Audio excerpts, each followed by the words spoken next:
Black women's studies, to me, represents the perfect meeting between academic and scholarly rigor with the political questions that the university has to confront. And so this is a tradition that was born out of Black women's collective efforts on the part of access to opportunities and protection of their communities, as well as the kind of intellectual process of developing a field.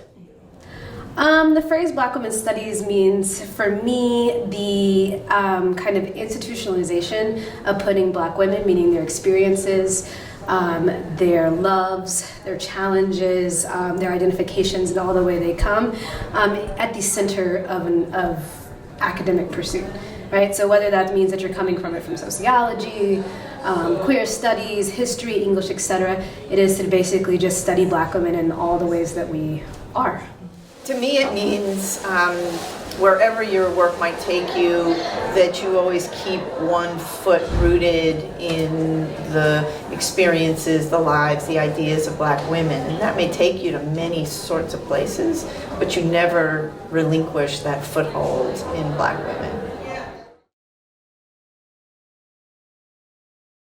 You know, it's so interesting to be teaching these concepts in this particular political moment because so many of my students consider themselves activists, or they're engaging in social media and hearing the conversations about respectability and what it means for the movement today. So I like to introduce them to a chapter of the book, the way I was introduced to it as an undergrad, that last chapter of Righteous Discontent, and help them see the roots of that theory and what it meant for Black women scholars in the 1990s.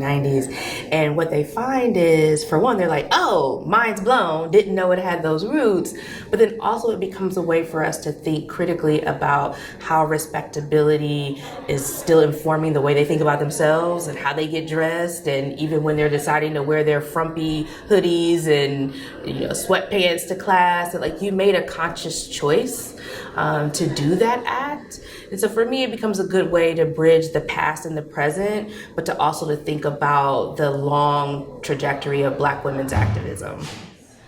I teach it in two ways. One, I teach it in a research methods course, because one of the things about Evelyn's book and her understanding of the process of respectability is her research methods. So how she uncovered this, how she saw it as a cross-class and intersectional dynamic. But more importantly, I teach in a class called Director Readings, and so we focus on the Black body. And one of the themes in that is about respectability, how people present themselves, a critical lens in which scholars write about the politics of respectability.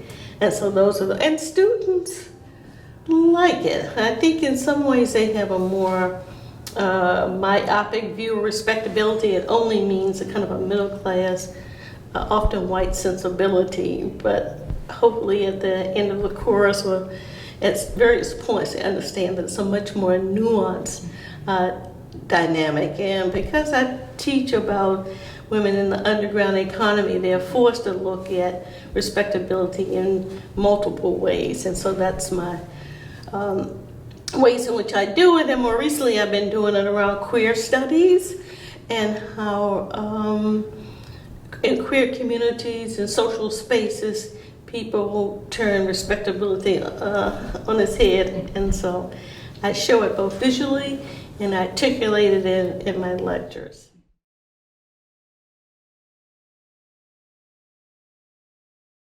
I think it's one of the key foundational texts of the field, particularly for the ways in which it provides a theoretical framework for her work. And I think for me as a historian and a scholar who does interdisciplinary work, it's really a challenge to find space in history to be able to do theoretical sort of work in your text, right? They want a narrative and all this. Your theories are supposed to be submerged. And I think that was one of the first books that boldly just stated the theory, right? The ways in which it engaged political theory, the ways in which it was theorizing Black women's activism and organizing, taking them seriously as theorists, and giving and connecting them to these larger sort of theoretical frameworks that were circulating at the time. She talks about Habermas, James Scott, and we see that in the text. And for me, that was really one of the in a lot of her work, the real central contribution she gives to sort of legitimate Black feminist theory in the work. Professor Higginbotham's work joins for me a kind of rich matrix of the careful theorization of Black women's lives, surely, but certainly the relationship between Blackness and the kind of racist and racialized public spheres. And so for me in my work as a Caribbeanist, these are people working in and around the Americas. And so what she does is to give us a kind of very rich reading of a period that's important for me, vitally important for me. I work in the same period, so the kind of late 19th century and up to the mid 20th century. In fact, the book I'm finishing is about that period.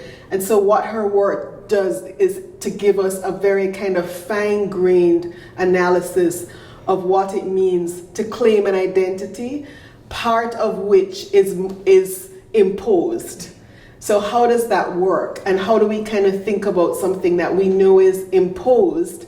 And so what we tend to do in our quest for freedom is to try to kind of call it something that's not us and separate it and to say, okay, now I'm free of that. Whereas her theorization has helped us to see the harder thing, which is that the thing that is imposed is already part of us. So how do we see it both as an imposition and as something that we've necessarily also used to navigate the world? And so her theorization for me is a model of how you take theories that are not necessarily generated with us in mind and kind of use it to make that kind of complex inquiry. So it's been very important and powerful.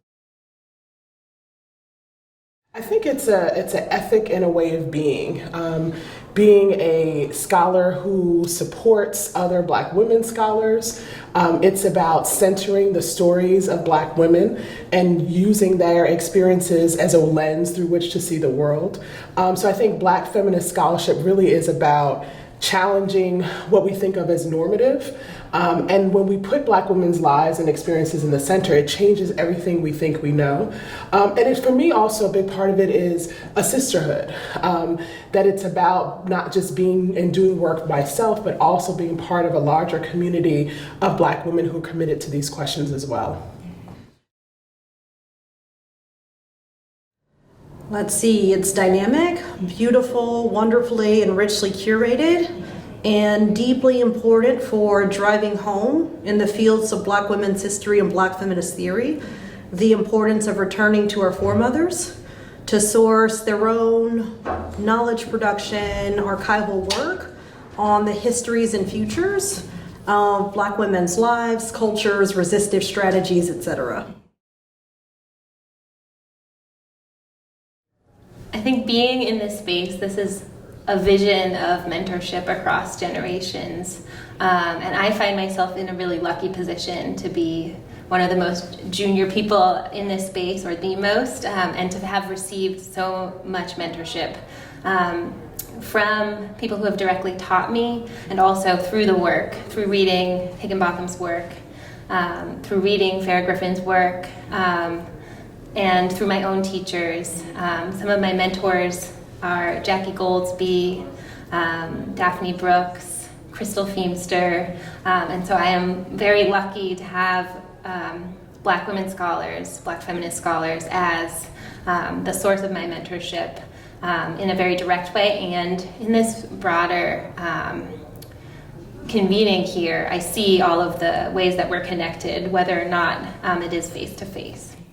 I think for a lot of us in the academy, particularly coming from working class backgrounds, there's the whole profession is basically opaque. It's not really clear that this is an option for you, what it looks like, how one would even go about beginning to enter into it. And so for me, mentorship was incredibly crucial just for letting me know that this was an option, that people like me did this, and that the questions that came out of my own experience and my own deepest concerns were worth asking in the academy. And so I've had really great mentors at the early stages and people to just kind of walk me through all throughout as my life changes and new problems come up with family and professorship instead of grad school, things like that. And so I've had a lot of great mentors. Evelyn Higginbotham is one, of course, Cornel West, Henry Louis Gates, Tommy Shelby, Kim DaCosta. They've just all been absolutely, absolutely terrific to me and just incredibly generous with their time and love and affection.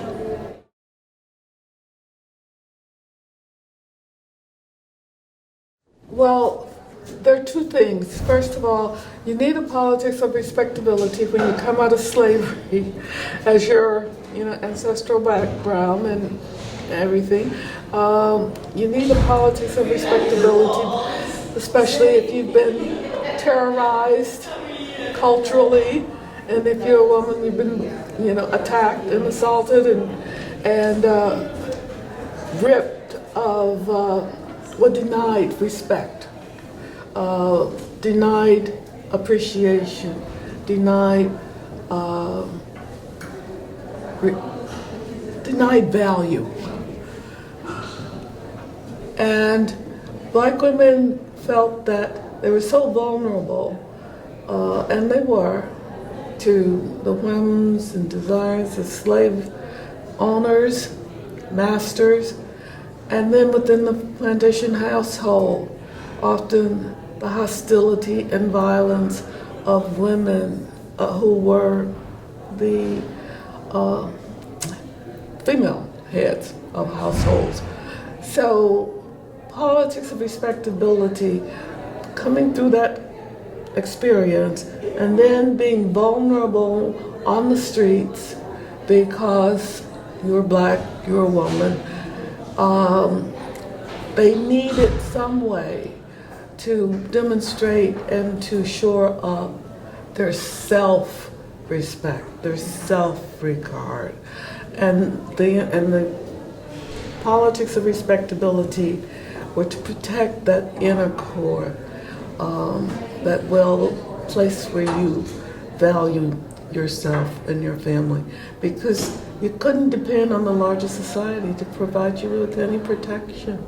So psychologically, it was a very important creative device.